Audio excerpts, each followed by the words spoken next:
Alors, bonjour à tous. On va attendre quelques minutes que tout le monde se connecte. Pour le moment, on est 27 à être connectés, mais on attend ce soir 91 personnes. Donc, on va attendre un petit peu avant de lancer la présentation.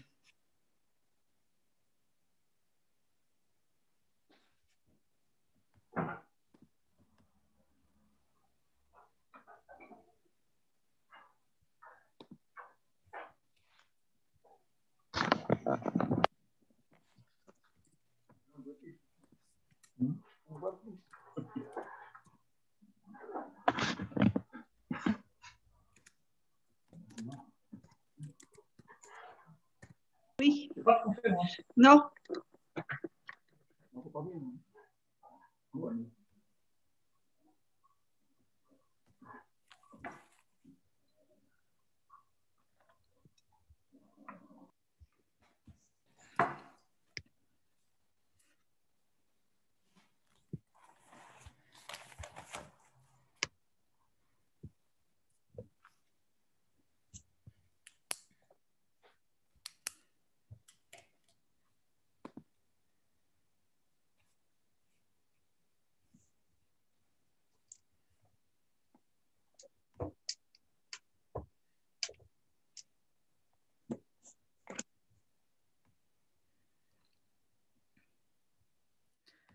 Alors, pour ceux qui viennent de nous rejoindre, on va attendre encore un petit peu avant de lancer la présentation. On attend encore du monde à venir.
Alors, du coup, je vois que tout le monde a coupé son micro. C'est très bien.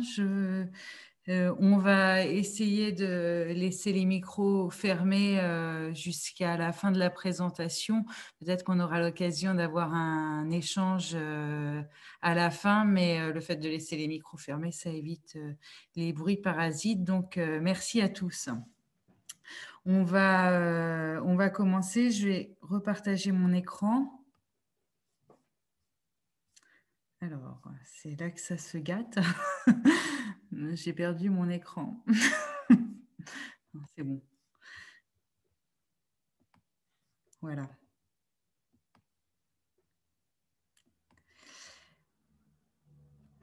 Alors, est-ce que Luc ou Christophe, vous pouvez me confirmer que le partage d'écran fonctionne bien?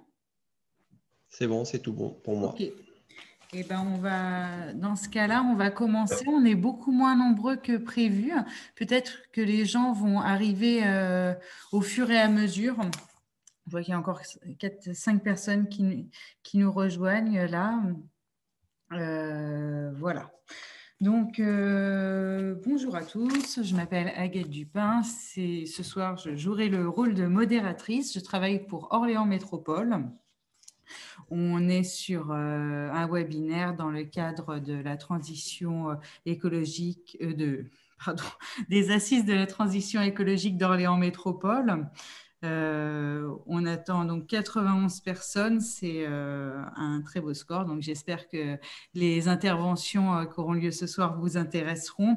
Habituellement, on a la chance d'avoir une introduction par notre élue, Madame Fedrigo, mais ce soir c'est conseil municipal, donc elle n'a pas pu nous rejoindre à regret. Donc il faudra se contenter de mon introduction, hein. Donc, vous êtes inscrit, on s'inscrit dans le cadre des assises sur le thème biodiversité. Un des 9 thèmes des assises. Je vous rappelle qu'il y a eu beaucoup de cycles de conférences en ligne sur différents thèmes que vous pouvez retrouver sur le site des assises. Toutes les conférences que vous avez peut-être loupées sont disponibles en replay, entre guillemets. Donc, ça peut vous intéresser. Ce soir, on traitera le thème de l'agroforesterie, donc plutôt lié au milieu agricole. Voilà. Qu'est-ce que je peux vous dire d'autre? Donc, par rapport à mon rôle de modérateur, mince, j'essaye de passer la diapo, mais pourquoi ça... Ah oui, voilà. Voilà, je vous demande de laisser vos micros fermés et aussi éventuellement vos caméras pour que le webinaire en fait puisse passer le mieux possible. Si vous voulez prendre la parole, je vous invite à utiliser le chat. C'est le petit onglet discussion pour pouvoir intervenir, poser vos questions au fur et à mesure. On essaiera d'y répondre sur différents temps, en fait. On répondra au fur et à mesure dans le chat. On reprendra aussi les questions qui n'ont pas été répondues à la toute fin des interventions. Et s'il y a un problème de compréhension sur une intervention en cours, on essaiera d'interrompre le conférencier pour obtenir une précision à ce moment-là. Donc, le déroulé de l'événement. Donc, on a la chance d'avoir 2 experts avec nous, en les personnes de Christophe Soto, qui est expert conseil en agroforesterie au cabinet Agroéco-Expert et qui est administrateur également à la fac Agroforesterie Nationale, et Luc Van Creeling, pardon pour la prononciation, qui est paysagiste et fondateur de Plantons par Nature et qui a été associé tout au long, qui fait partie de la triade du thème biodiversité pour les assises, et donc qui a été actif tout au long de cette phase apprenante des assises.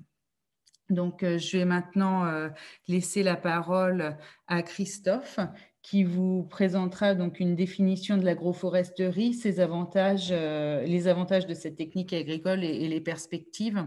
Ensuite, Luc vous présentera une vidéo d'un cas concret qui a été mis en place sur le territoire d'Orléans Métropole à Ingré. Et ensuite, il vous présentera également les espèces les plus intéressantes à utiliser en agroforesterie. Voilà, j'en ai fini pour mes explications.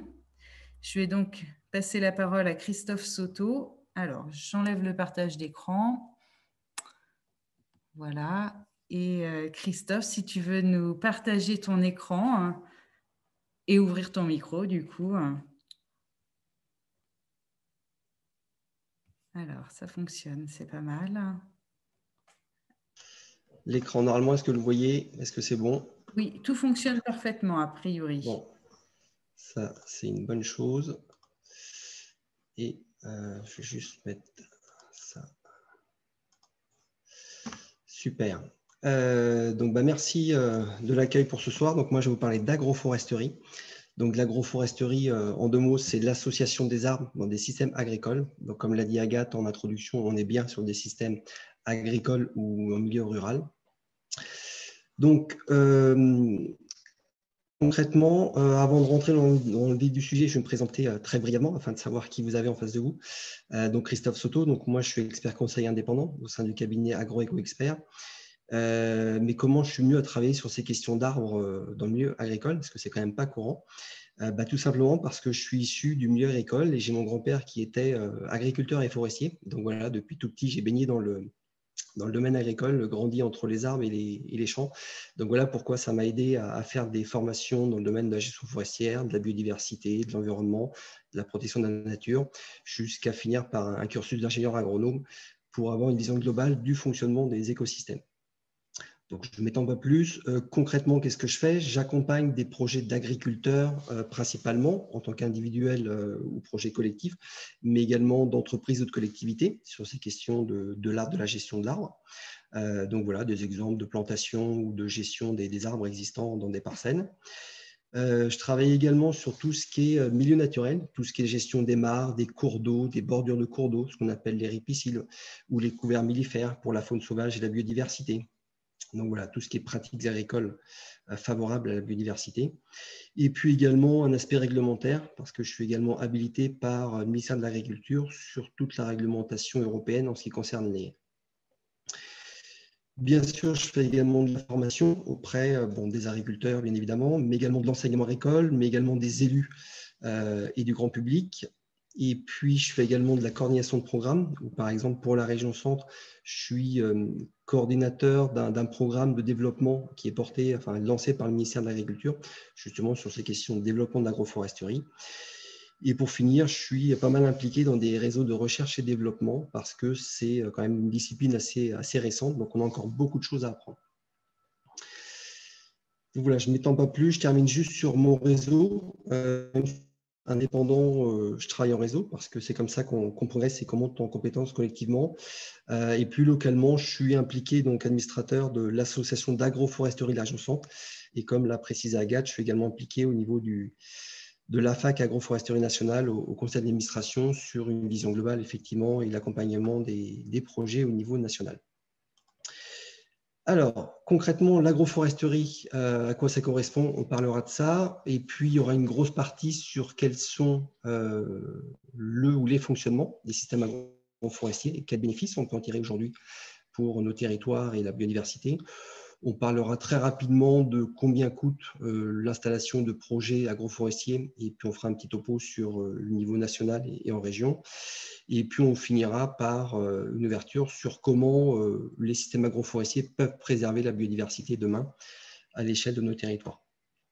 Donc, comme l'a précisé Agathe, il y a le chat, il y a le fil de discussion. Donc, si vous avez des questions de compréhension, vous pouvez les poser au fur et à mesure. Donc, voilà, je pourrais répondre entre 2 parties sur des questions de compréhension.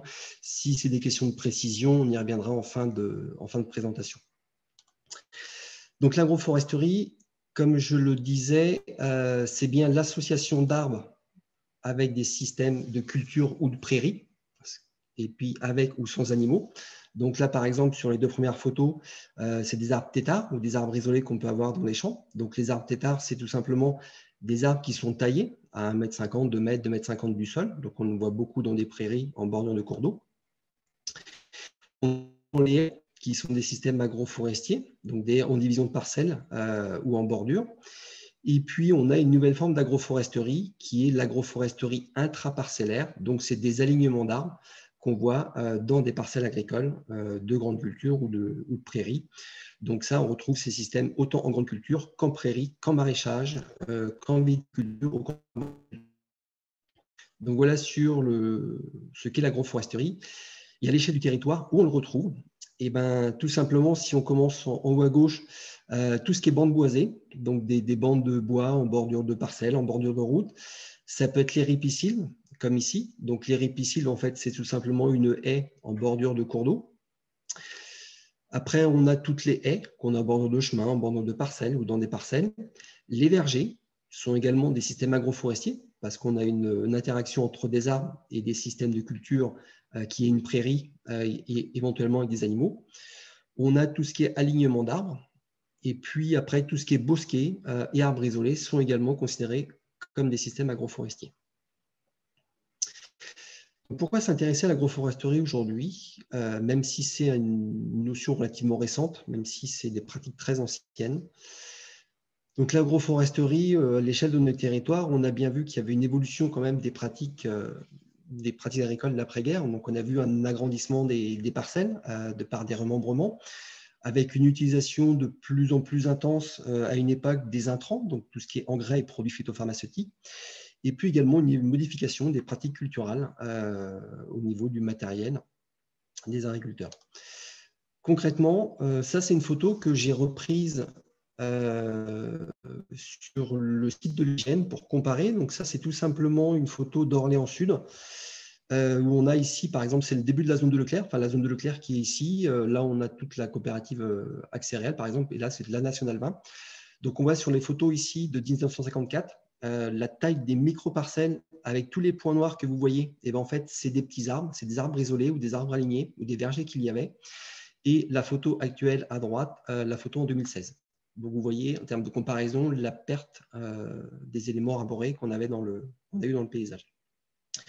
Donc, tout ceci a entraîné bien évidemment une perte de biodiversité au niveau mondial et globalement au niveau agricole.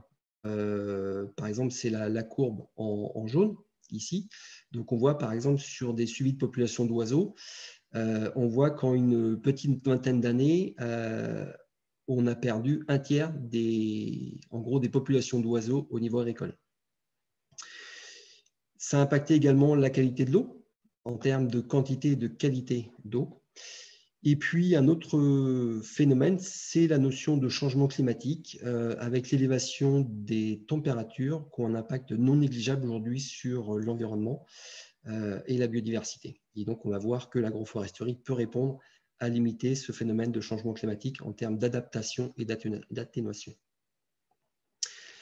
Donc, quelles sont les origines de l'agroforesterie ? L'agroforesterie, c'est quand même des systèmes qui sont très anciens. Donc, on connaît tous les prés-vergers qu'on a beaucoup en Normandie. Ensuite, on a, plus dans le sud de la France, par exemple, dans le Dauphiné, on a l'association de cultures de noyers avec des cultures maraîchères. On avait également des oliviers. Donc, les cultures de noyers, on retrouve encore fréquemment aujourd'hui. Et puis, vraiment dans le sud, on a l'association de chênes truffiers avec des cultures de lavande.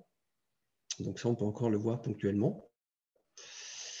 Et puis, si on remonte encore plus longtemps dans le temps, en fait, on avait des systèmes d'oulières qu'on appelait. Donc, en fait, c'est des associations d'oliviers qu'on peut avoir ici, les grands arbres, avec de la vigne, qu'on a ici, par exemple, sur la gauche, et puis avec des cultures annuelles. Donc, on avait une association de 3 types de cultures à l'échelle de la même parcelle.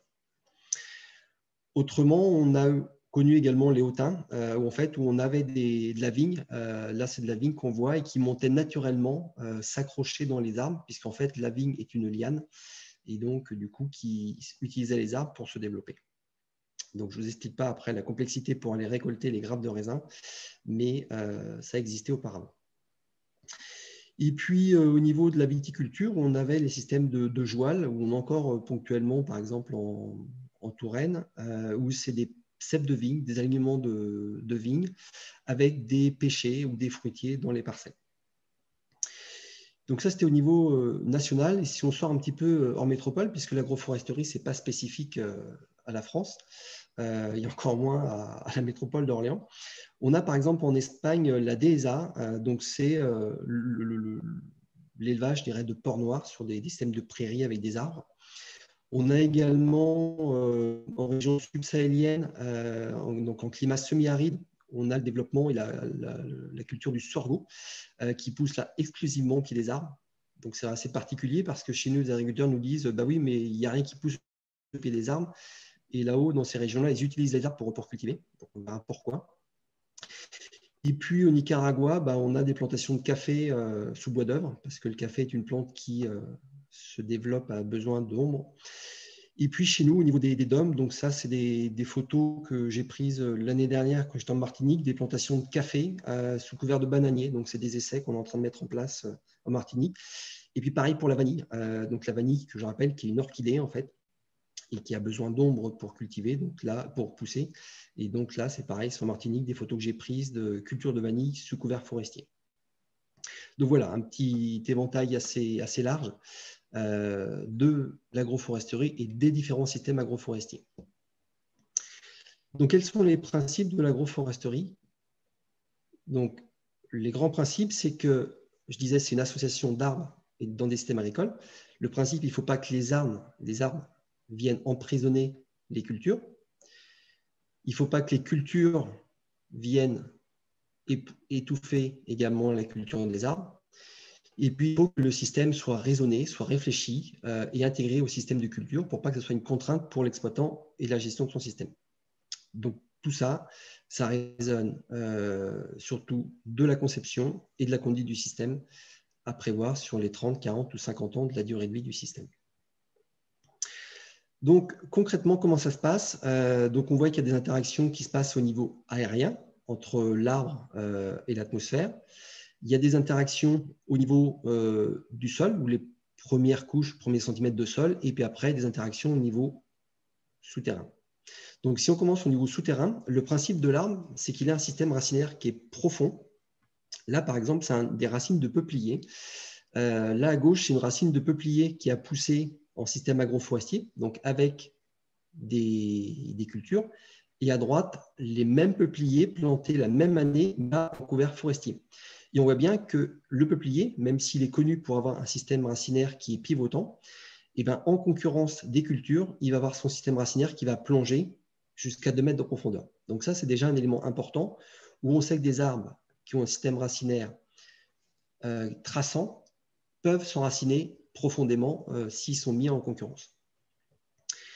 Le deuxième élément important au niveau racinaire, c'est que l'arbre va développer beaucoup de racines dans le sol, et notamment de racines fines. Ce qu'il faut savoir, c'est que l'arbre a autant de volume souterrain que de volume aérien.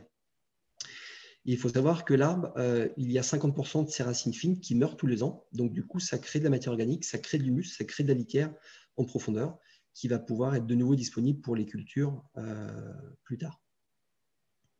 Là, par exemple, c'est une photo d'une plantule de quelques semaines d'un résineux. Donc, on voit déjà tout le développement des réseaux de racines qu'on peut avoir, et puis également de champignons associés au niveau d'un sol. Et donc, ça uniquement avec une plantule qui a quelques semaines. Donc, je vous laisse imaginer avec des arbres qui ont 50, 100, voire plusieurs centaines d'années.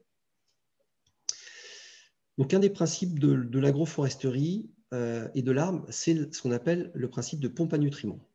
Donc, qu'est-ce que c'est? C'est que le principe, l'arbre, il va aller capter des éléments minéraux en profondeur, par, on l'a vu, son système racinaire puissant, qui naturellement va créer de la biomasse par le phénomène de la photosynthèse, donc toute la biomasse aérienne. Cette biomasse, comme chez nous, on a beaucoup d'arbres avec un feuillage caduc, donc à l'automne, les feuilles vont tomber au sol, et puis également les petites brindilles, qui vont se dégrader et qui, du coup, vont créer de l'humus, de la matière organique au niveau du sol, et par le principe de minéralisation, ça va créer ou recréer et rendre disponibles des éléments minéraux sur les premiers horizons, donc ça pour les cultures. Donc ça, c'est un premier élément important où l'arbre est capable d'aller chercher en profondeur pour alimenter les cultures de surface. Deuxième système très intéressant, c'est ce qu'on appelle l'ascenseur hydraulique. Le principe, c'est que l'arbre, lui, il va prélever de l'eau jour et nuit pour vivre, pour respirer, pour transformer de la matière, la photosynthèse par exemple. Et il va évapotranspirer la journée, donc il va respirer la journée, comme les plantes d'ailleurs. Et comme on a vu qu'il prélevait de l'eau jour et nuit, la nuit, il respire quasiment plus. Et comme il n'a pas la capacité de stocker cette eau dans ses tissus, c'est-à-dire qu'il va rejeter cette eau qu'il a captée en profondeur sur ses racines superficielles. Donc du coup, il va y avoir une redistribution de l'eau dans les profils de sol, donc ça principalement la nuit, ce qui va permettre notamment de maintenir en vie les racines fines des cultures et également toutes les mycorhizes ou les champignons qui sont très intéressants pour les cultures. Donc, deuxième notion, la solution hydraulique est quelque chose de très, très important et très intéressant. Et c'est notamment pour ça que sur les premières photos que je vous ai montrées, le sorgho pousse uniquement au pied des arbres parce que le sorgho l'arbre permet de ramener l'eau au pied des arbres pour que le sorgho puisse se développer. Ensuite, il y a la notion de filet racinaire de sécurité. Donc, le principe, c'est que par les arbres, avec leurs racines assez développées et notamment sous les cultures, qui vont permettre de capter tous les éléments chimiques entraînés en profondeur, donc que ce soit des engrais, mais également des produits phytopharmaceutiques, qui sont entraînés en fait par l'eau de pluie et qui sont lixiviés en profondeur. Et donc, il y a des études sur les systèmes agroforestiers qui ont montré que les arbres étaient capables de capter 75% des lixiviations d'azote, donc de la quantité d'azote qui est emmenée en profondeur, ça sur la durée de cycle, sur le cycle de vie d'un système agroforestier, donc on va dire sur une cinquantaine d'années. Donc c'est quelque chose de pas négligeable en termes de coût de retraitement de l'eau potable et de potabilisation de l'eau. Dans le sol, qu'est-ce qui se passe aussi avec les arbres et les racines des arbres? Ce qu'il faut savoir, c'est qu'un sol, il est composé d'une phase liquide, environ un quart du sol, un quart de gaz et une grosse partie solide.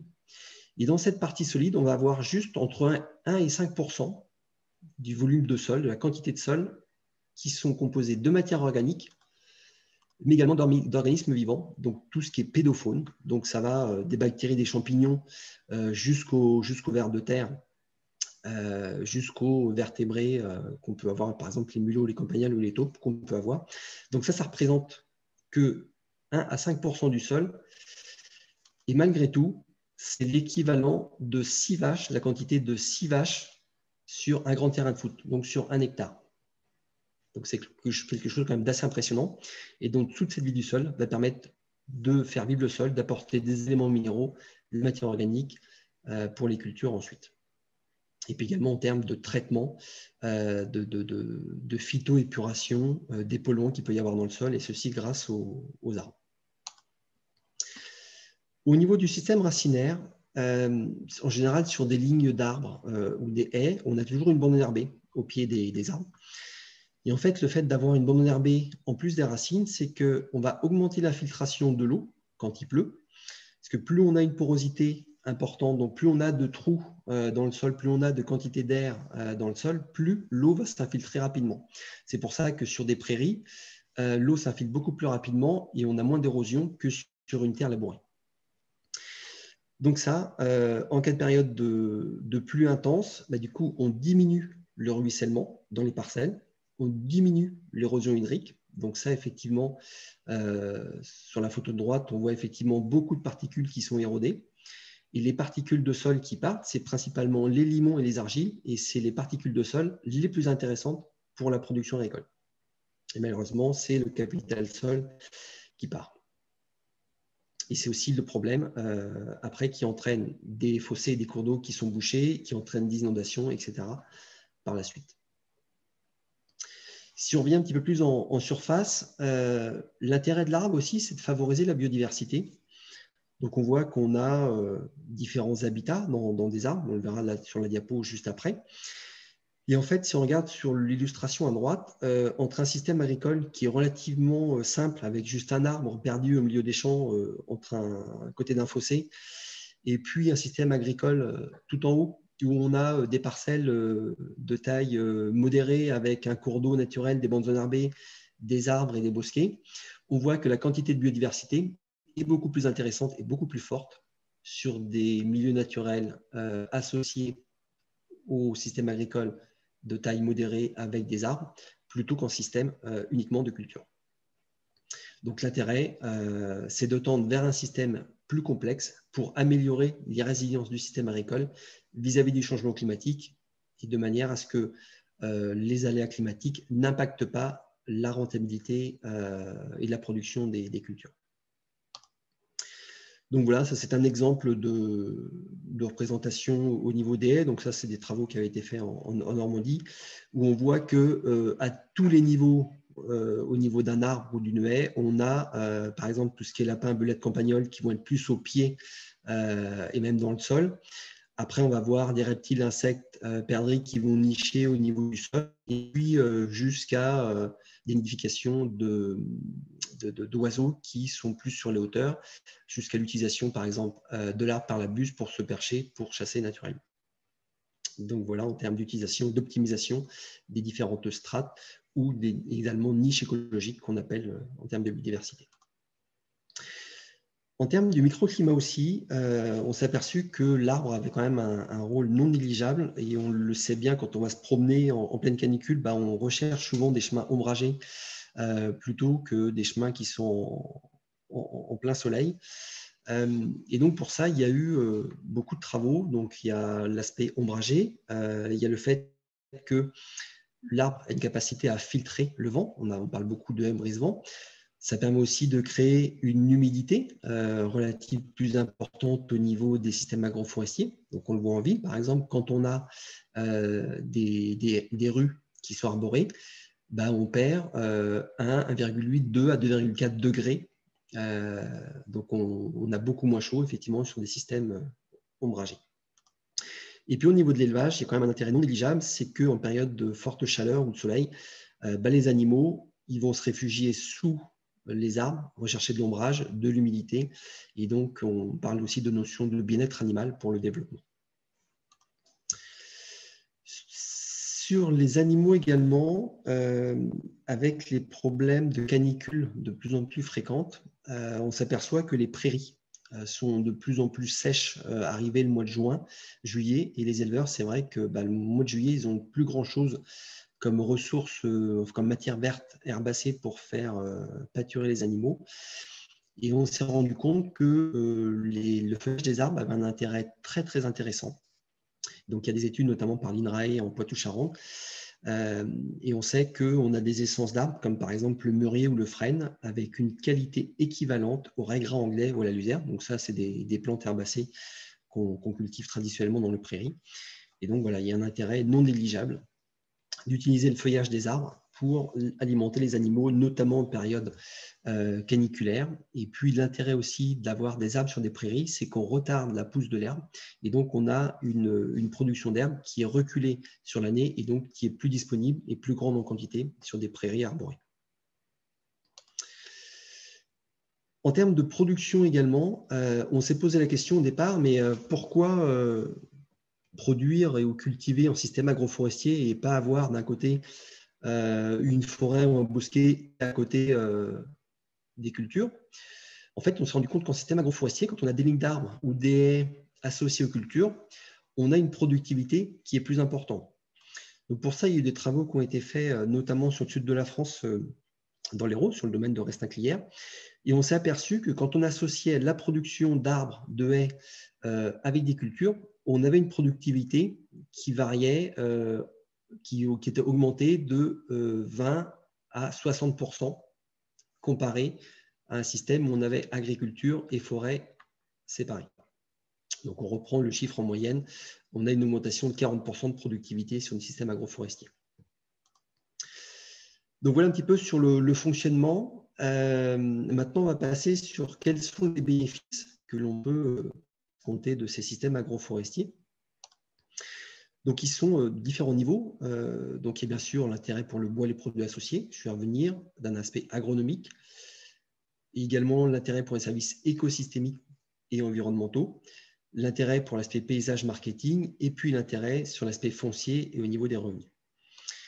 Si on commence sur la partie production de bois, donc bien sûr un arbre qu'on peut cultiver en système agricole, dans des parcelles agricoles, on va pouvoir produire des grumes de bois. Et l'intérêt, c'est qu'un arbre en système agroforestier, il va pousser 2 fois plus vite, autant en diamètre qu'en volume, comparé à un arbre qui pousse en forêt. Tout simplement parce qu'il n'a pas de concurrence vis-à-vis des autres arbres qu'il pourrait avoir autour. L'intérêt aussi, c'est qu'on peut produire du bois de chauffage, du bois bûche. On peut produire des jeunes rameaux qui sont broyés, donc ce qu'on appelle le BRF. ou le bois raméal fragmenté. Donc, c'est des jeunes sections de branches qui font moins de, des jeunes branches de sections de moins de 5 ou 7 cm de diamètre qui sont broyées et qu'on va pouvoir utiliser en paillage. Donc là, par exemple, c'est un paillage que j'ai fait moi à la maison au pied d'un verger. Mais ces copeaux de bois peuvent être utilisés aussi pour le paillage dans des bâtiments d'élevage. Et on s'aperçoit que le paillage avec des copeaux est beaucoup plus intéressant que la paille d'un point de vue technique, sanitaire et économique. Et puis l'alimentation animale, comme je le parlais, et puis bien sûr la production de fruits, parce qu'on peut avoir beaucoup de fruitiers dans des systèmes agroforestiers. Donc voilà, je ne m'étends pas plus sur la partie production de bois. Ensuite, d'un point de vue agronomique, l'intérêt il est énorme pour les agriculteurs. C'est premièrement d'avoir un intérêt pour les cultures, parce que l'intérêt de remettre des arbres ou des haies dans des systèmes agricoles, c'est de favoriser la biodiversité. Et en agriculture, on parle beaucoup d'auxiliaires de culture. En fait, les auxiliaires de culture, c'est tout simplement des insectes, principalement, mais également des oiseaux ou des insectes qui vont venir prédater naturellement des ravageurs de culture. Donc là, par exemple, je vous ai mis la photo de droite, Epicirphus baltea, le cirfe, un cirfe qui est capable de consommer des ravageurs de culture.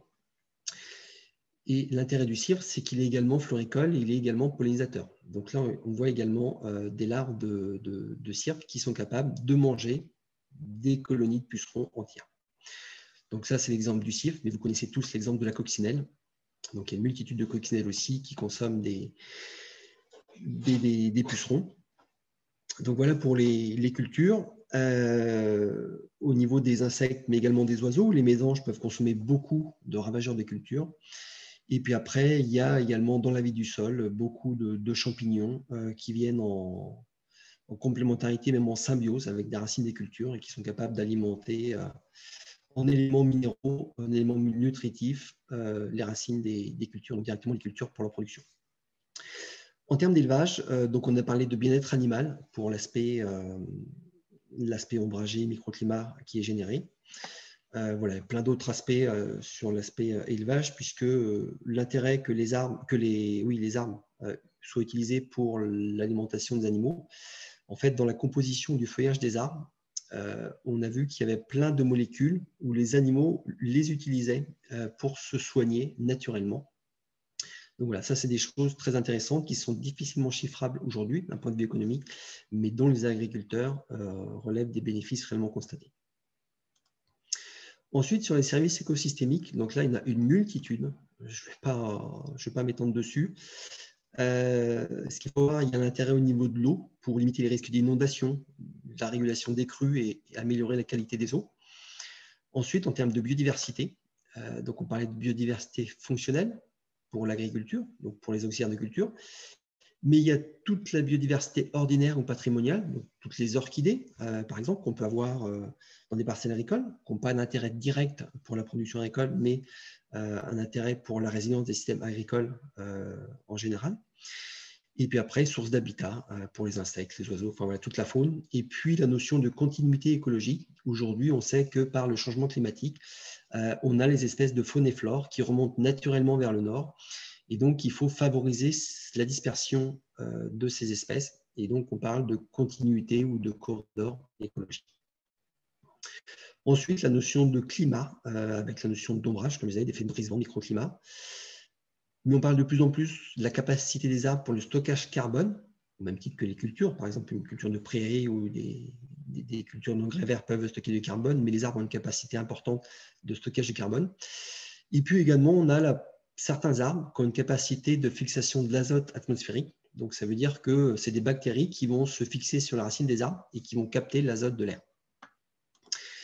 Ensuite, au niveau paysage, bien sûr, c'est toujours plus agréable d'avoir un cadre de vie avec des arbres ou des haies plutôt qu'un milieu nu et dénudé d'arbres ou de haies.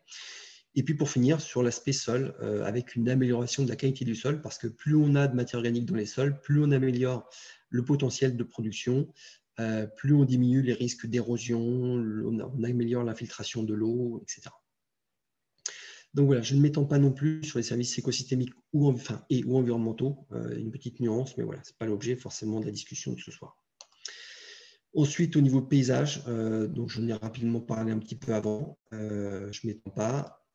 Et puis sur l'aspect foncier, pour finir sur ce niveau-là, c'est qu'aujourd'hui, une parcelle agricole ou une parcelle en général, dès l'instant où on a des arbres dessus, donc on améliore le foncier parce que la valeur de l'arbre, du bois, a quand même une valeur non négligeable. Donc soit la production de bois d'œufs, mais également la production de biomasse, comme je disais, pour du chauffage. Et on a de plus en plus aujourd'hui de l'entretien de haies avec une valorisation en biomasse pour de l'alimentation de chaudières de collectivités. Et puis, on a également la production de fruits, comme j'ai pu l'aborder précédemment. Donc, voilà sur cette partie des bénéfices.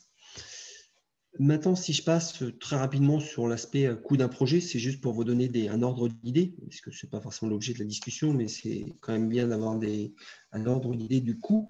Par exemple, pour implanter une haie aujourd'hui, il faut savoir que ça coûte entre 5 et 20 000 euros par kilomètre de haie implantée.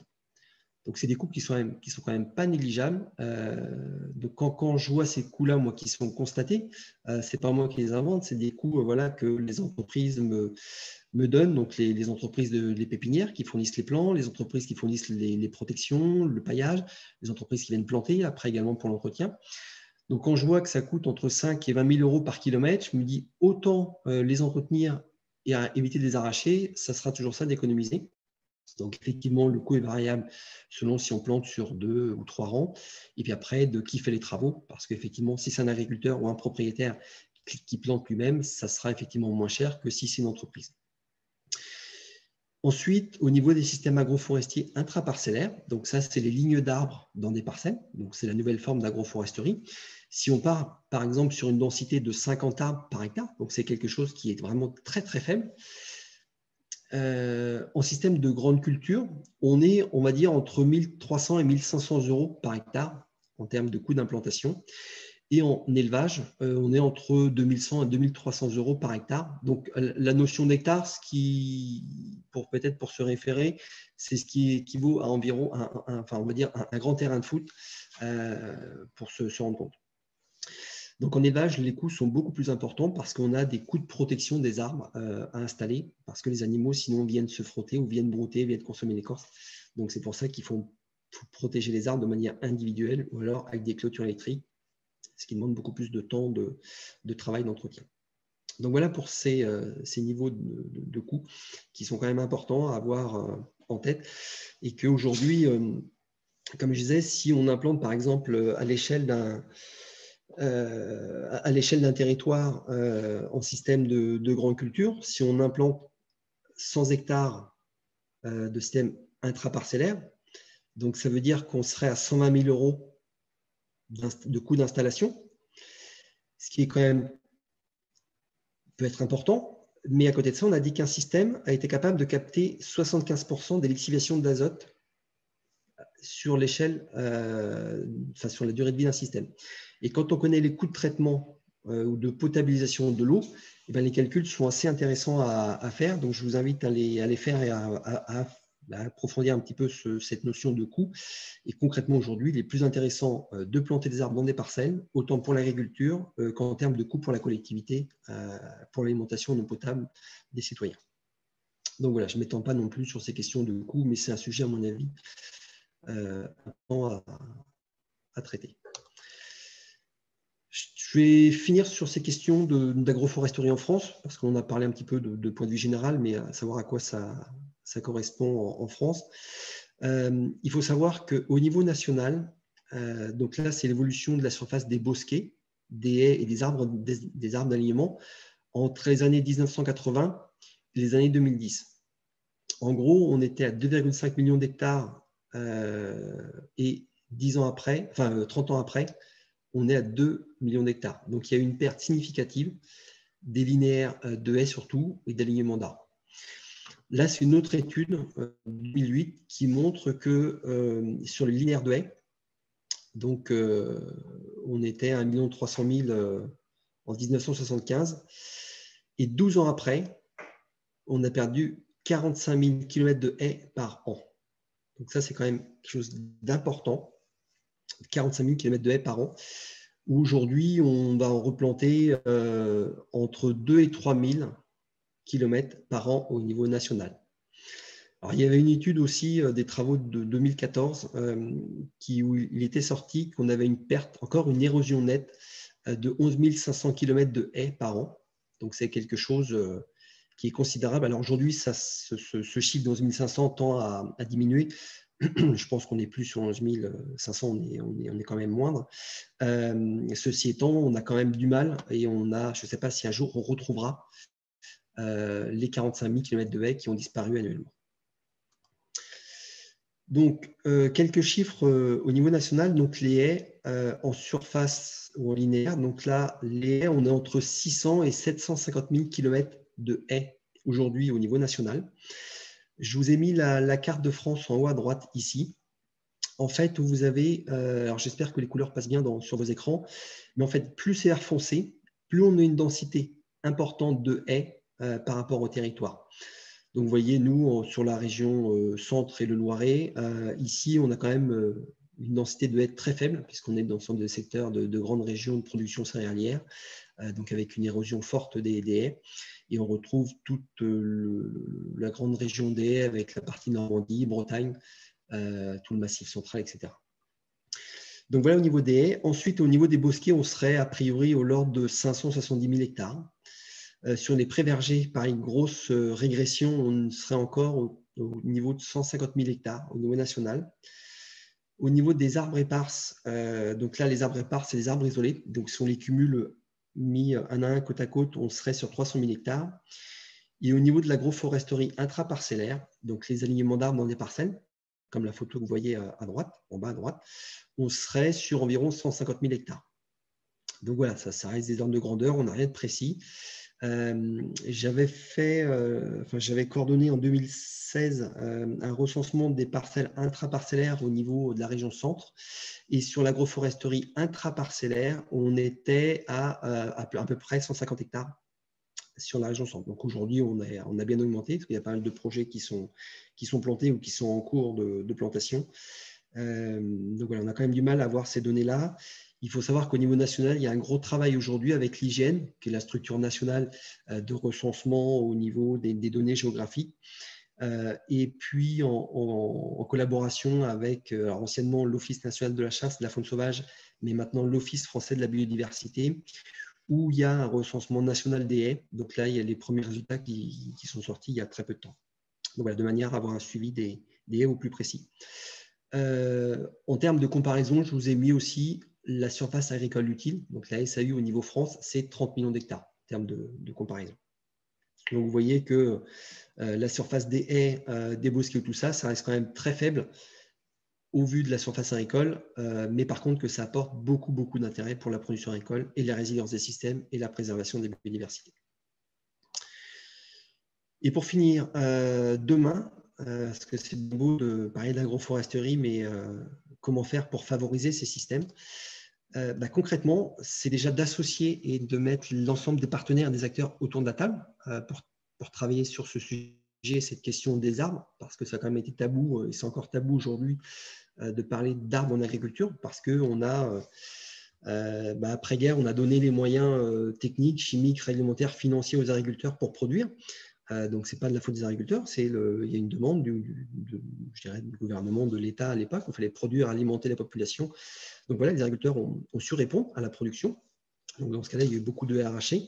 Donc c'est pour ça qu'on ne voulait plus voir de haies d'arbres dans les champs. Et aujourd'hui, on revient un petit peu sur nos pas, sur ce qu'on a fait, parce qu'on s'est rendu compte qu'on a fait des erreurs malgré tout ça.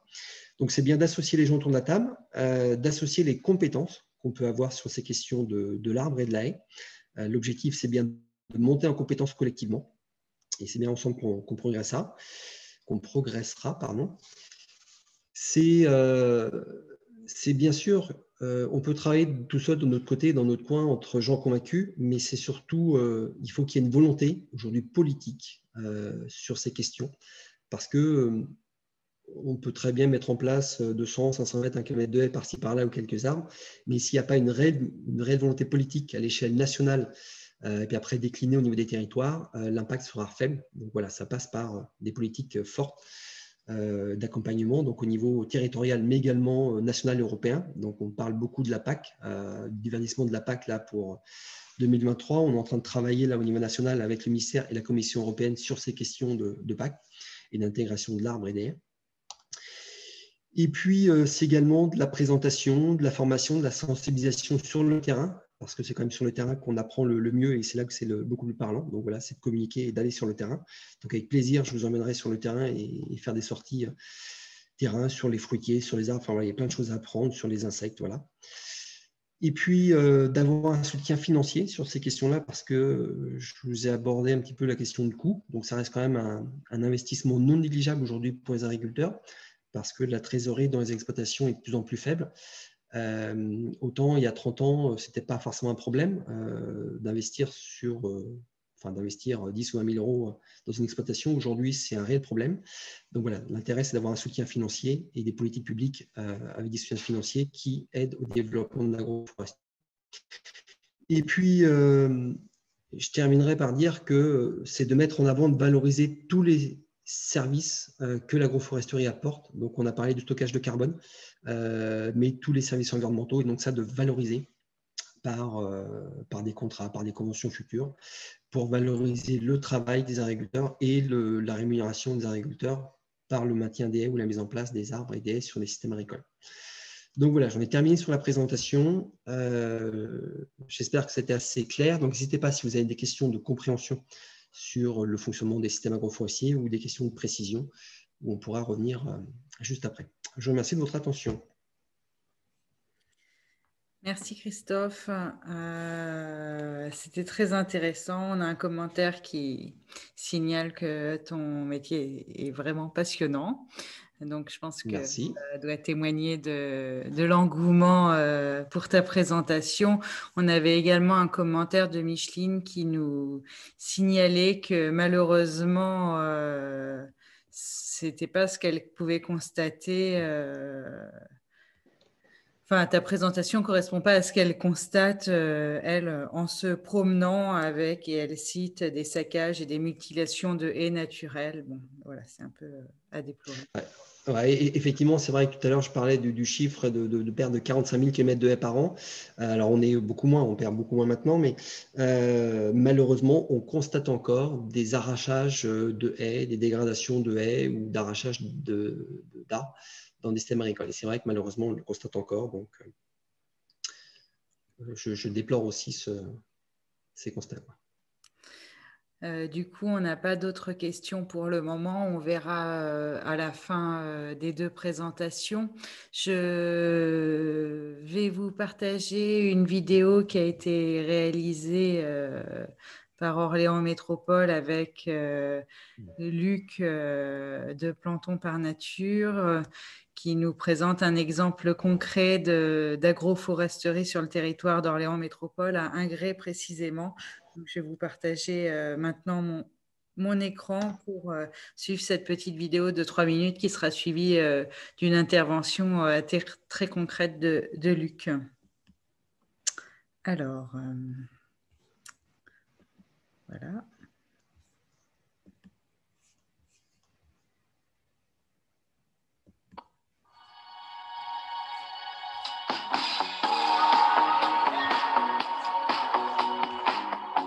Bonjour, Luc Van Krening, je suis paysagiste et je représente l'association Plantons par Nature, une association qui a pour objectif de planter notre cadre de vie. Et donc ici, on est à l'ouest d'Orléans, sur la commune d'Ingré, entre le milieu urbain qui est par ici et les queues de forêt.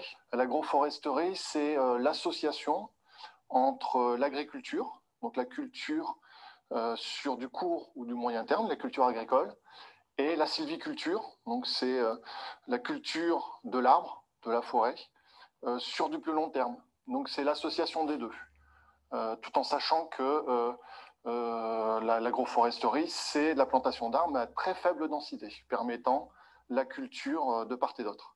Et donc c'est ce qu'on a ici, on a des haies séparant la parcelle, et des plantations d'arbres en intraparcellaire, donc ça veut dire dans la parcelle. Donc pourquoi faire un projet d'agroforesterie sur cette parcelle-là?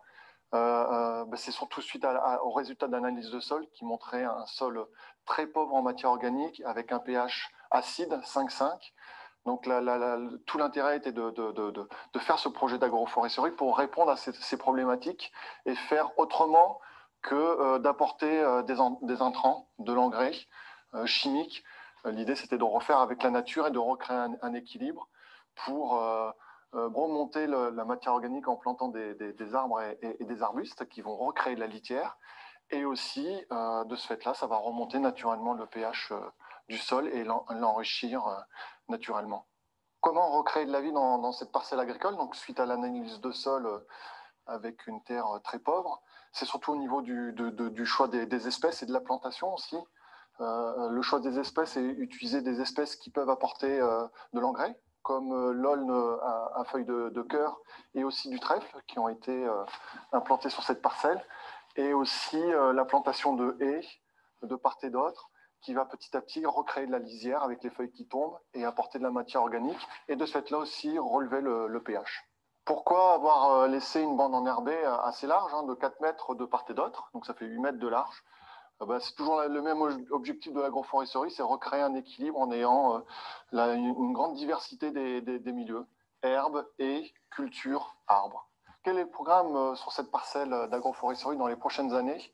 Dans l'immédiat, c'est laisser cette parcelle continuer à s'enrichir au niveau de la matière organique, faucher sans exporter. Et en fonction des résultats de ce qu'on peut voir au niveau du sol, de l'évolution, ça sera de la remettre en culture avec un agriculteur local.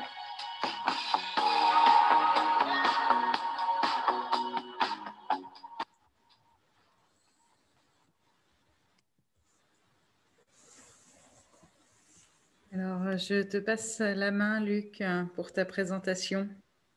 Oui. Alors, je vais la retrouver. Donc, c'est pas ça. Voilà. Alors, le temps que Luc retrouve sa présentation, on traitera les questions à la toute fin. Je vois qu'il y a quelques questions et commentaires qui sont apparus dans le chat. On en reparlera tous ensemble avec Christophe et Luc après la présentation. Je ne sais pas si vous la voyez. Si, on voit. Donc, voilà, donc bonjour à tous et à toutes. Donc moi je suis Luc Van Kreling, de l'association Plantons par Nature. Comme je l'ai dit, c'est une association qui a pour but de promouvoir la plantation d'arbres, d'arbustes et la végétalisation aussi bien en milieu urbain qu'à la campagne. Donc l'objectif de l'association, c'est d'être acteur de la végétalisation de notre cadre de vie, connaître pour mieux protéger, et puis aussi utiliser surtout le patrimoine végétal local dans les aménagements. Donc c'est une association récente, elle a vu le jour au lendemain du déconfinement, là, le 13 mai de l'année dernière, premier confinement. Et donc malgré le confinement, on a quand même réussi à faire des choses depuis aujourd'hui. À l'automne, on a fait des collectes de graines avec des enfants. Donc des collectes de graines sur des espaces naturels, afin de les utiliser pour produire des végétaux d'origine génétiquement locale. L'idée, c'est d'utiliser le patrimoine local qui est bien plus résilient que des arbres et des arbustes qui viennent de loin, qui ne viennent pas de France. Et cet hiver, on a planté 1000 arbres et arbustes en chantier participatif avec des enfants, avec des habitants, sur les communes de Saran, d'Ingré, de Tavers et Marigny-les-Usages récemment. Donc l'agroforesterie, il y a beaucoup d'avantages, beaucoup d'intérêts. C'est vrai que ça fait de nombreuses années que je m'intéresse à ce sujet. Et je me suis dit, mais pourquoi on ne le fait pas plus? Et j'ai eu la chance d'avoir la possibilité d'acheter une parcelle agricole sur un gré. Et donc, j'ai monté ce projet avec des plantations il y a 2 ans. Et donc, des plantations, oui, mais quelles espèces? Parce que c'est comme en forêt, quand on choisit une espèce, c'est pour le long terme, c'est pas pour quelques années. Les arbres, c'est pour 50, 60 ans. Les arbustes aussi. Les arbustes, c'est moins long au niveau durée de vie, mais il ne faut pas se tromper non plus parce que des échecs, comme l'a montré Christophe, c'est très coûteux de faire des plantations de haies, surtout qu'on a un milieu déséquilibré, donc on a beaucoup de dégradation sur les jeunes plants, hein, chevreuil, lièvre. C'est surtout ce qu'on a sur l'ouest d'Ingré, donc on est obligé de mettre des protections, et c'est les protections qui font que les plantations coûtent cher maintenant. Et aussi, il faut choisir des espèces adaptées parce que les sécheresses qu'on a de plus en plus l'été, avec en particulier en 2020, là, le mois de juillet, où on n'a eu que 2000 mètres de pluie sur tout le mois de juillet, c'est important de choisir les bonnes espèces au bon endroit en fonction des objectifs souhaités. Donc c'est pour ça que je vais vous montrer quelques espèces d'arbres. Là, le noyer, c'est l'espèce que j'ai sélectionnée pour le projet d'agroforesterie sans engrais, avec, comme vous l'avez vu sur la vidéo, au milieu de la parcelle, un alignement d'arbres composé de noyers, plantés tous les 8 mètres. Alors, comme l'a dit Christophe, hein, c'est très coûteux. Donc, moi, je suis parti sur des noix de pays. Un beau noyer qui est sur engrais, qui est au fond de mon jardin, qui est énorme. Il fait des belles grosses noix et je me suis dit, au lieu d'acheter les jeunes plants, je vais prendre des noix que je vais faire germer. Et c'est ce que j'ai fait sur la parcelle du bois breton. Alors j'ai mis à chaque fois 2 noix, puisque des fois il y en a une des deux qui ne se développe pas. Mais là, au bout de 2 ans, c'est sûr que les plants, comme on l'a vu sur la vidéo, ne sont pas très grands. Mais le noyer a la caractéristique de faire une racine pivotante, un petit peu comme le peuplier, qu'on a vu tout à l'heure dans la présentation de Christophe. Et ça assure aux jeunes plants l'alimentation hydrique l'été, surtout quand ils sont petits. Et ils sont bien plus résistants avec cette grosse racine pivotante que le jeune plant fait, que d'acheter en pépinière des fois des plants où la racine pivotante est coupée. Donc le noyer, l'avantage du noyer, c'est sur du long terme. Hein. L'exploitation, c'est 40 à 60 ans. Donc c'est vrai que sur cette parcelle, l'objectif, c'est aussi d'avoir des noix. Outre le fait que ça va produire du bois dans 60 ans, c'est aussi récupérer des noix. Et après, c'est tout l'intérêt de l'arbre en agroforesterie. Et à côté de ça, j'ai planté aussi de l'aulne de Corse, l'aulne à feuilles en cœur, entre les noyers. Donc, il y a 2 noyers espacés de 8 mètres. Au milieu, j'ai mis un aulne de Corse, parce qu'il a une durée d'exploitation. L'exploitation est au bout de 15 à 40 ans. Et aussi, l'intérêt de l'aulne de Corse, c'est comme l'a dit Christophe, c'est une espèce qui fixe grâce aux nodosité. Donc, c'est une association entre les racines de l'aulne et des bactéries. Les bactéries fixent l'azote de l'air et l'aulne nourrit en partie. Il y a un échange entre la bactérie et les racines de l'aulne. Et l'intérêt, c'est que une amélioration naturelle en azote du sol grâce à l'aulne. Et en printemps 2020, j'avais aussi fait une culture de trèfle sur la parcelle cultivable pour aussi améliorer le sol parce qu'en état actuel du sol, il est tellement pauvre, moins d'1% de matière organique avec un pH 5,5. Donc l'idée, c'était d'utiliser des espèces pour améliorer le sol. Alors, Luc, je te coupe une petite seconde. On a une question sur le chat qui te demande de préciser ce qu'est une racine pivotante. Peut-être qu'avec la diapositive précédente sur la noix, ça peut être explicable. Oui, voilà, c'est ça. Donc, c'est la racine principale. Donc, c'est une grosse racine que fait l'arbre. Donc, il y a beaucoup d'espèces qui font des grosses racines comme ça, pivotantes. C'est la racine principale. Et cette racine qui grossit, on l'a vu sur la photo de la présentation de Christophe au niveau du peuplier, elle grossit, et son rôle principal, c'est l'ancrage de l'arbre futur dans le sol. L'ancrage et surtout aussi l'alimentation en eau. Donc, c'est des racines qui vont aller très, très profond dans le sol et qui permettent ainsi la stabilité de l'arbre et l'apport hydrique. Et malheureusement, quand on achète des arbres très importants, en motte, et ben la racine pivotante est coupée parce que plus on achète un arbre gros en pépinière, ben après on ne peut pas garder cette racine pivotante. Ou des fois, le pire, c'est quand on achète des arbres en pépinière qui sont en conteneur. Cette racine tourne, et après, quand on va planter l'arbre en conteneur, et ben l'arbre va grandir, mais ça va continuer à tourner, tourner, tourner.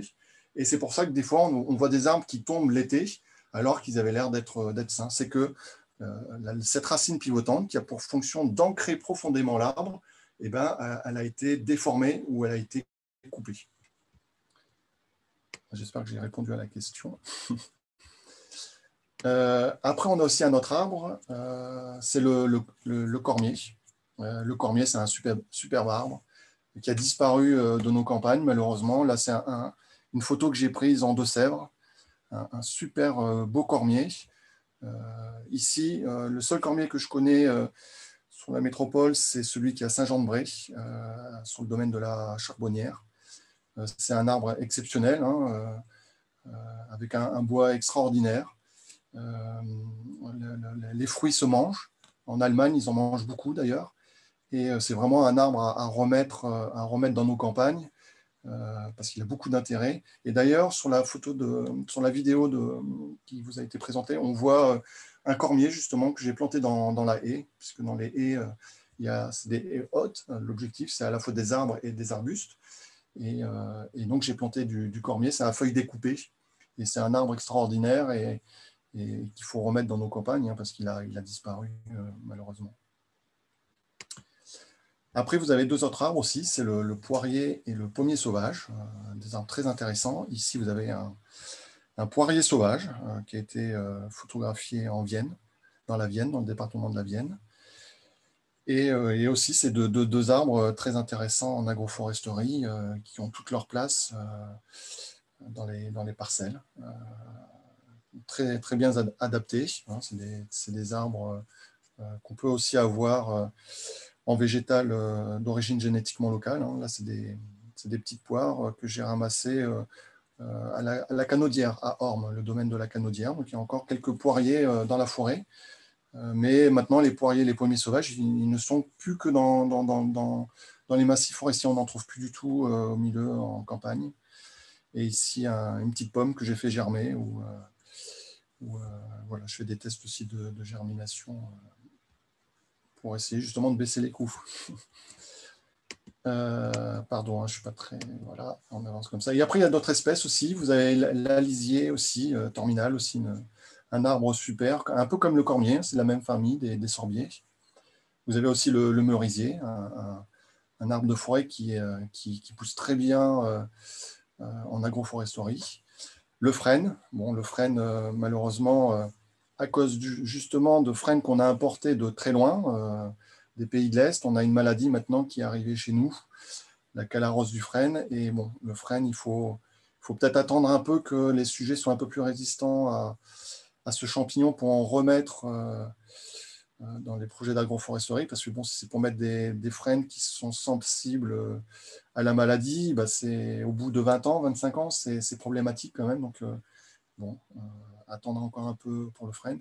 Et l'aulne glutineux, qui est aussi proche de l'aulne à feuilles en cœur.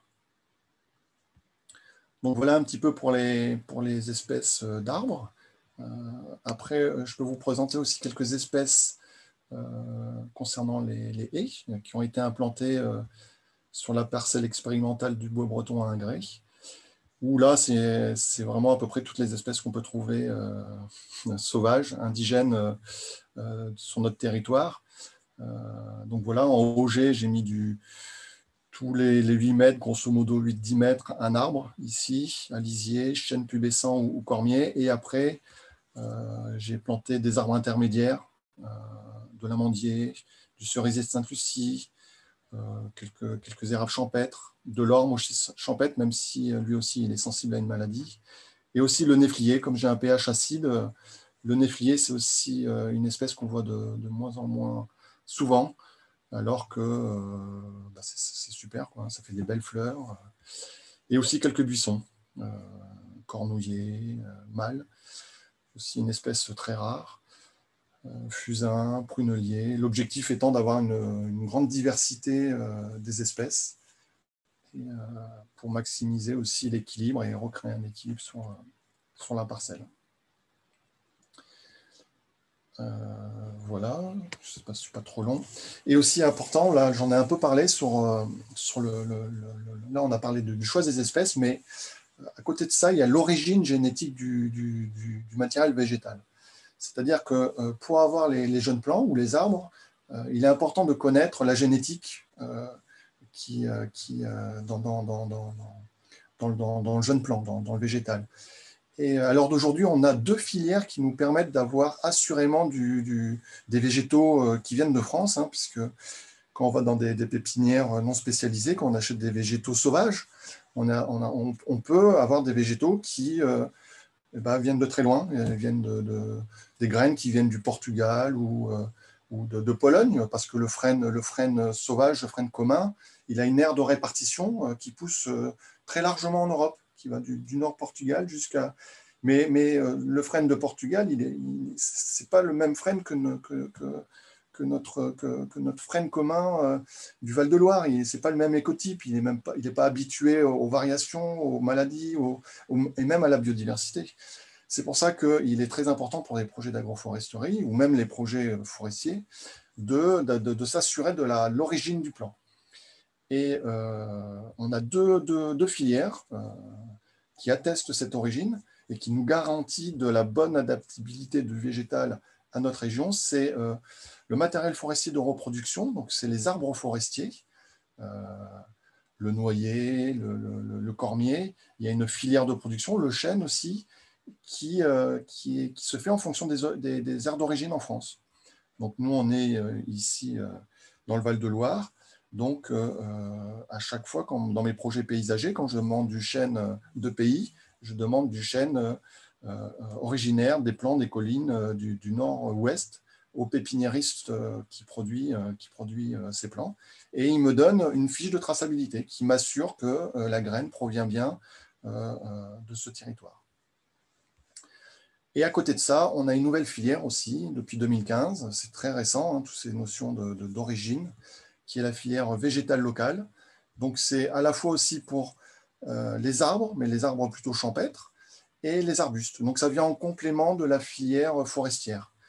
Et la marque végétale locale, c'est surtout c'est une marque collective hein, qui a été développée par Plantécité, par l'Office français de la biodiversité, qui est porté par l'Office français de la biodiversité, et aussi la fac agroforesterie.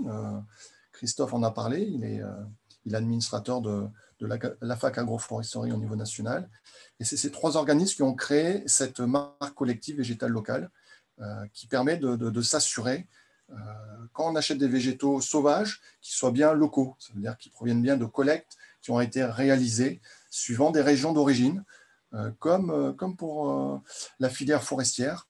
On a des régions d'origine, donc pour végétal local, c'est un peu plus détaillé, les filières d'origine. Nous, on est dans le bassin parisien sud. Et donc, quand je plante des haies ou quand j'achète des végétaux chez les pépiniéristes, je leur demande, voilà, je voudrais avoir du cornouiller sanguin qui provient de la zone d'origine, bassin parisien sud. Et je suis assuré d'avoir des végétaux qui correspondent à notre climat local, des écotypes qui sont tout à fait adaptés. Il va fleurir au bon moment pour la biodiversité, il va résister à la sécheresse aussi. Et il a gardé en mémoire aussi ce cornouiller les variations du climat du Val-de-Loire. C'est-à-dire que il y a eu des moments où il a fait plus froid, des moments où il a fait plus chaud. Et donc, on est assuré, on a plus de chances que ce cornouiller qui vient de notre région arrive à résister au réchauffement climatique.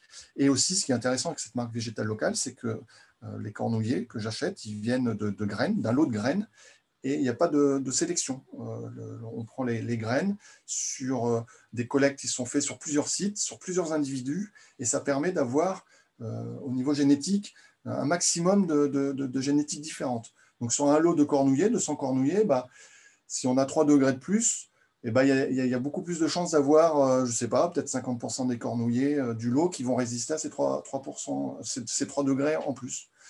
Ça permet vraiment d'avoir au niveau génétique le plus large panel. Et donc voilà, c'est ce que je dis un petit peu ici, porteur d'adaptation génétique spécifique. Et ça, c'est la marque végétale locale. Et donc l'association Plantons par Nature a justement l'objectif sur le département du Loiret, sur la métropole d'Orléans, de faire des collectes de graines sur des milieux naturels anciens, comme le domaine de la Canaudière, la Charbonnière, d'autres sites, du côté des Mauves, de faire des collectes de graines sur ces milieux naturels et ensuite de les donner à des pépiniéristes qui vont faire naître les végétaux et ainsi avoir une filière locale. Mais ça, c'est le début. Alors d'aujourd'hui, en région centre, il n'y a pas de pépiniériste qui produit de végétal local. Donc, si vous avez des gens qui... voilà, vraiment, il y a du travail, il y a du débouché, il y a le plan de relance aussi qui prévoit aussi la plantation de haies. Et donc, collecte de graines, mise en production, il y a de la demande. Et donc, s'il y a des gens qui veulent s'y mettre, qui viennent nous rejoindre à l'association, on a de quoi faire. Voilà, il y a du travail, surtout pour l'automne prochain. N'hésitez pas. Voilà, je ne sais pas si j'ai été clair. Merci pour votre attention. Je suis toujours en ligne? Oui, on t'a bien entendu. C'était très bien, merci. Bon. Alors, on a eu quelques commentaires et questions dans le chat qui n'ont pas encore trouvé réponse. Alors, du coup, en première question, donc le stockage au niveau du stockage de carbone, est-ce qu'il faut plutôt privilégier des jeunes arbres plutôt que de conserver des arbres plus matures? Alors aujourd'hui, je réponds, Luc, tu pourras compléter si tu veux. Ouais. Sur l'aspect stockage carbone, en fait, il y a différents travaux qui ont été faits au niveau national. C'est de voir quelle est la meilleure méthode de gestion des arbres et des haies pour stocker un maximum de carbone. Donc, on a des pratiques de gestion sur les haies qui diffèrent. Ce qu'on s'aperçoit, c'est qu'un jeune arbre est quand même plus intéressant pour stocker du carbone, parce qu'il va pouvoir se développer. Avec un gros volume de bois, de volume souterrain aussi. Après, ça dépend des essences, ça dépend de la croissance, ça dépend des sols. Donc voilà, aujourd'hui, moi, je n'ai pas de réponse précise sur est-ce qu'il vaut mieux conserver un arbre adulte et qui va continuer de croître, donc en espérant qu'effectivement, en sachant que c'est une naissance effectivement qui a une longévité importante, comparé à un jeune plant qu'on pourrait mettre. Voilà. Normalement, je dirais que les jeunes plants vont avoir une croissance plus forte. Par contre, ça va s'équilibrer à un moment donné et je pense que ça va s'inverser. Voilà. Mais aujourd'hui, sur le stockage carbone, on a encore beaucoup de choses à apprendre. Les références sont très, très larges. Donc, voilà, la question du carbone est compliquée à appréhender aujourd'hui. Donc, je peux malheureusement pas vous répondre précisément sur cette question-là, quoi. Après, moi, je peux donner mon avis. D'après moi, ce qui est sûr, c'est qu'il vaut mieux garder les arbres anciens le plus longtemps possible, parce qu'ils ont même s'ils sont des fois un peu vieillissants, mais ils ont une résilience, ils peuvent réitérer, refaire des structures. Et on a tellement perdu d'arbres que moi, je dirais qu'un arbre ancien, tant qu'il vit, qu'il n'est pas dangereux, il faut surtout le garder, parce que il a stocké du carbone et les arbres anciens, pour la biodiversité, il n'y a pas mieux, quoi. Après c'est sûr qu'il faut prévoir le renouvellement, mais on peut éventuellement planter un jeune plant à 4 ou 5 mètres de cet arbre et assurer le renouvellement de ce fait-là, quoi. Mais c'est vrai que dans nos villes et tout ça, un arbre âgé, souvent on nous dit on coupe l'arbre, mais on va replanter un nouveau. Non, pour moi, un arbre adulte, ça ne vaut pas un jeune plant qu'on coupe. Il en faudrait 20, quoi. Parce que la valeur que ça, les arbres qu'on plante maintenant, ils feront de l'ombre en 2040, quoi, pas avant. Donc, pour nos enfants, ils n'auront pas l'ombre avant 2040. Donc, gardons nos arbres et nos vieux arbres. Hein, surtout. Ok, merci. Bon, on a un commentaire également qui déplore l'extension urbaine et l'artificialisation des sols au profit de la ville. Je ne sais pas si vous avez envie de le commenter. Bon, c'est un constat, moi, je n'ai pas de commentaire à faire. Voilà, malheureusement, voilà, c'est voilà. L'expansion des villes. Mais ce qu'il faut, c'est par aujourd'hui. les plans aussi, par les plans locaux d'urbanisme. Ouais, au niveau des PLU, etc., j'entends effectivement la nécessité de besoin de construire, d'évolution, d'urbanisation. Ceci étant, je pense qu'il faut aussi bien réfléchir à des projets d'aménagement et intégrer systématiquement dans tous les projets d'aménagement de remettre des éléments arborés pour tous les bienfaits que ça apporte. Et il faut l'intégrer dès maintenant et sur toutes les terrains, les territoires, les propriétés des collectivités, par exemple, ou même des particuliers qui sont dénudés d'arbres aujourd'hui. Il y a toujours quelque chose à faire et à valoriser l'existant. Oui, l'existant, c'est ça, c'est de faire les projets en fonction de l'existant et de garder l'existant quoi qu'il arrive. Voilà, c'est surtout ça. On a également une question par rapport à un monsieur qui apparemment n'est pas de la région, qui demande qui peut faire une étude d'agroforesterie en dehors de la région centre. Et il propose un témoignage, en fait, propriétaire de plusieurs hectares en fermage. J'envisage de payer la mise en place d'arbres sur les terrains en fermage et de me réserver les produits financiers du bois d'œuvre dans quelques décennies. L'idée est-elle déjà mise en œuvre? Ça, oui, effectivement. Alors, sur le modèle, c'est des choses qui se font. Hein. Ça, moi, j'ai des contacts réguliers de propriétaires qui me sollicitent en disant voilà leur projet, sachant bien sûr que c'est pour eux ou leurs enfants ou petits-enfants, mais ça peut se faire effectivement à l'initiative du propriétaire. Ça, c'est des modèles qui existent. Il y a des modèles de convention, de répartition en termes de charges d'entretien et de revenus sur la production de bois ou des branches ou des fruits. Et puis après, sur la question de l'accompagnement de projet, il peut me demander sur quelle région. Moi, je le renverrai vers des collègues sur les régions concernées, lui donner les contacts sur les régions pour l'accompagner au mieux, effectivement. Oui.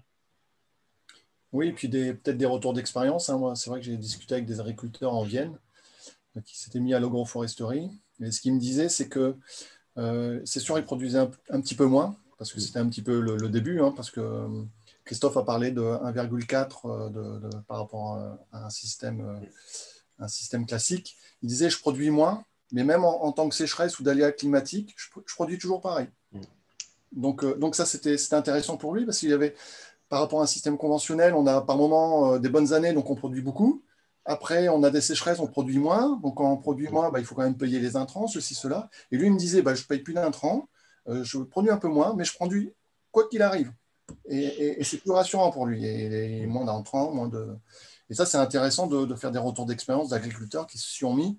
Et ce n'était pas facile au début, mais là, ils sont plus sereins maintenant. Ils ont moins les problèmes de savoir, en fonction des années, les problèmes de conditions météo. Donc, c'est vrai que de pouvoir présenter des retours d'expérience d'agriculteurs qui ont franchi le pas, je pense que ça pourrait aider d'autres agriculteurs à se lancer.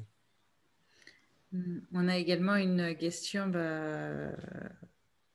par rapport Christophe qui t'est particulièrement adressé.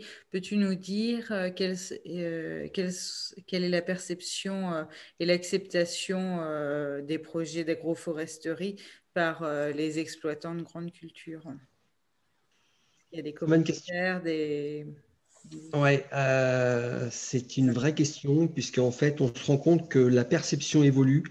Elle évolue même très rapidement de la part des agriculteurs. Moi, je me souviens, il n'y a encore pas si longtemps que ça, avoir revu un agriculteur. En fait, c'est un agriculteur que j'avais travaillé avec lui il y a plus d'une dizaine d'années maintenant. À l'époque, quand je lui parlais de haies, d'arbres, en gros, il ne m'a pas dit Soto, tes trucs, c'est un peu de la connerie, ça ne m'intéresse pas. Et puis je l'ai revu l'autre fois sur un salon pro.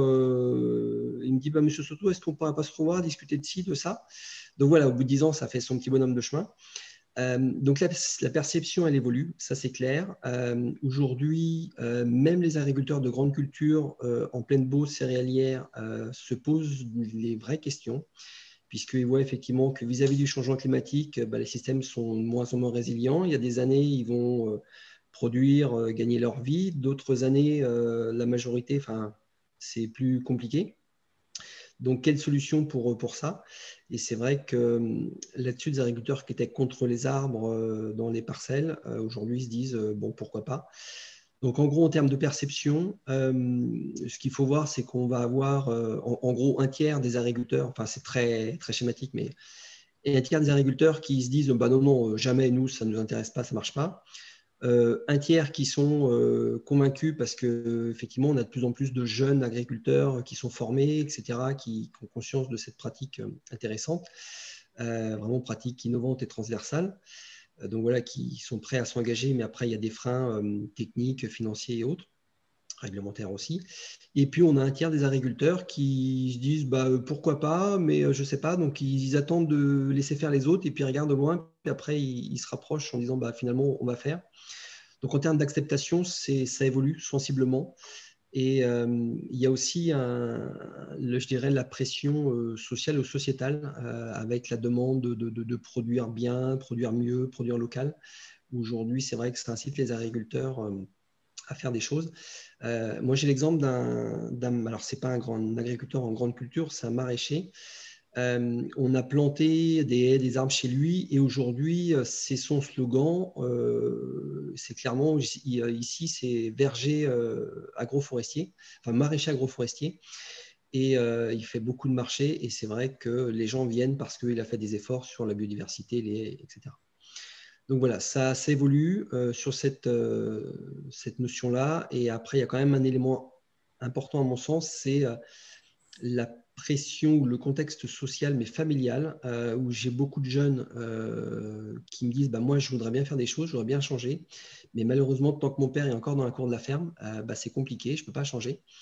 Donc ça existe aussi. Et puis ce que je déplore aussi, alors c'est un peu plus rare, mais c'est du vandalisme sur des agriculteurs qui ont planté des haies, des arbres dans des parcelles en pleine Beauce, concrètement. Et les voisins, ne voulant pas voir d'arbres ou de haies, ils ont été saccagés, coupés les arbres, voilà, parce qu'il ne fallait pas introduire d'arbres dans la Beauce. Donc voilà, il y a du vandalisme aussi qui se constate, quoi. Donc voilà en termes de perception, pour répondre globalement, quoi. Et tu n'as pas aussi des exemples d'agriculteurs qui, justement, pour des raisons de sol, un peu comme dans l'exemple de Luc, avec des sols de mauvaise qualité, en fait, se tournent aussi vers cette... Si, effectivement, en fait, ce qui est intéressant et ce qui est passionnant dans l'agroforesterie, c'est que l'agroforesterie s'adapte à tout système agricole, tout système de production, toute problématique. Alors, quand je dis ça, je ne dis pas que l'agroforesterie, c'est la solution, c'est une des solutions parmi d'autres, mais on a des agriculteurs, effectivement, qui sont très sensibles à ces aspects de sol, de biodiversité des sols, de vie biologique, et de complémentarité. Et beaucoup d'agriculteurs se lancent sur l'agroforesterie pour l'aspect matière organique, vie des sols. C'est vrai que ça arrive de plus en plus fréquemment. Oui. Ok. On a une question aussi un peu plus technique par rapport à la calarose du frêne. Alors, faut-il la présence proche de frênes venus de l'Est pour que des frênes centenaires soient atteints de calarose? Et comment la calarose, en fait, s'attrape-t-elle pour les frênes? Au niveau de je te compléterai, Luc, si besoin. Au niveau de la calarose, en fait, comme disait Luc, c'est un champignon. Et aujourd'hui, c'est une dispersion par le vent.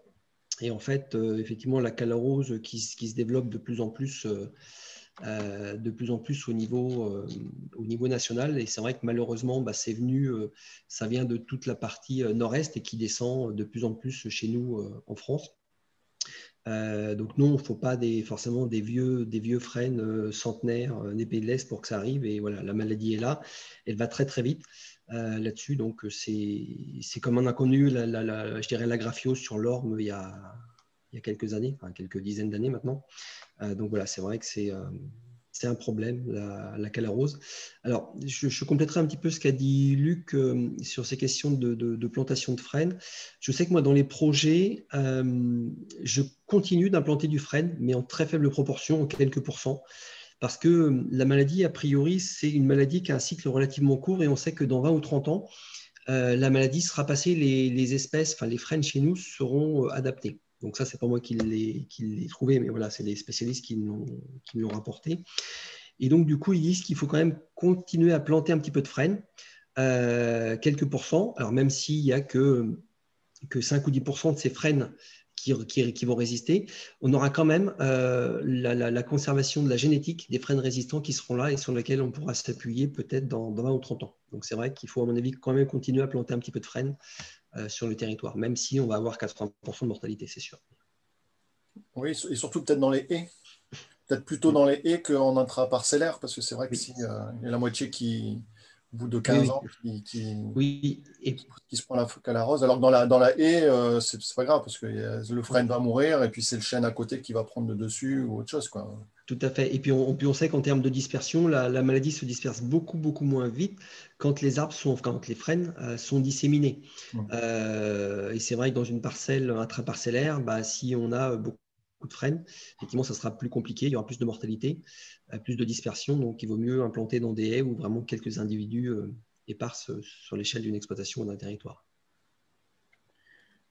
Ok, je vous propose juste de remonter une dernière question parce qu'on a atteint le temps attribué pour ce webinaire. On avait une question également à laquelle tu as commencé à répondre, Christophe, sur pourquoi ne voit-on pas d'agroforestation intraparcellaire côté Beauce.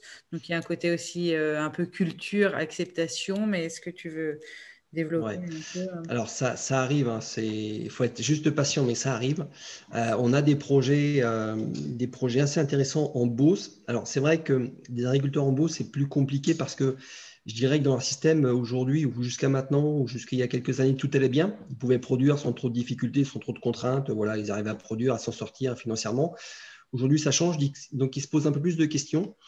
Et c'est vrai que comparé à des agriculteurs peut-être en élevage, sur des milieux un peu plus difficiles, plus pauvres, plus superficiels, où les agriculteurs ont été confrontés à la réalité un peu plus tôt, et ils se sont posés ces questions plus tôt. Donc les agriculteurs, par exemple sur le sud de la région centre, des sols plus superficiels, ont été amenés à planter peut-être plus tôt. Et en Beauce, même sur des bons sols, on peut planter, et c'est là qu'on peut faire la meilleure agroforesterie possible, la meilleure production entre les arbres et les cultures. Et donc, ça arrive, on a des projets, on a des plantations en Eure-et-Loire, sur la partie Beauce du Loiret. D'ailleurs, en fin du mois, j'ai tourné avec France 3 la semaine dernière, ou il y a 15 jours, je ne sais plus, sur l'agroforesterie intraparcellaire en pleine Beauce. Donc voilà, vous pourrez avoir le témoignage de l'agriculteur, de pareilles techniques, mais ça arrive effectivement en Beauce, quoi. Il faut juste être un petit peu patient, mais ça arrive.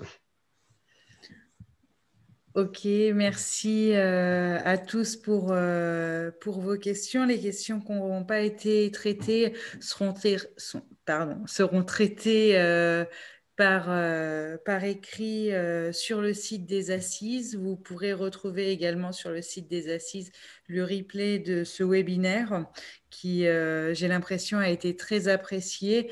On a été jusqu'à 49 ce soir. Il y avait plus d'inscrits. J'espère que les inscrits qui n'ont pas pu nous rejoindre pourront voir vos interventions. Donc, je vous invite, déjà, je vous remercie tous d'avoir été présents. Je vous invite à continuer à aller sur la plateforme des Assises de la transition écologique d'Orléans Métropole pour toutes les ressources que vous y trouverez.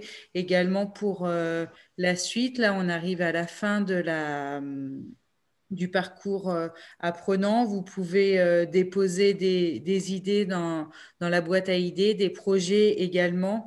Et on vous invite aussi à nous rejoindre pour la phase des ateliers d'expérimentation collective qui débuteront entre avril et mai. Donc, on espère vous retrouver pour construire les solutions qu'on pourra mettre en œuvre sur notre territoire. Merci à tous et voilà, à bientôt pour la suite de ces assises. Donc voilà, merci à vous. Et puis, si vous avez des questions, n'hésitez pas à faire remonter Gérard Métropole ou à nous directement. S'il y a des questions techniques, n'hésitez pas. On est là aussi pour répondre après coup, quoi. Merci à vous. Bonne soirée. Bonne soirée. Merci.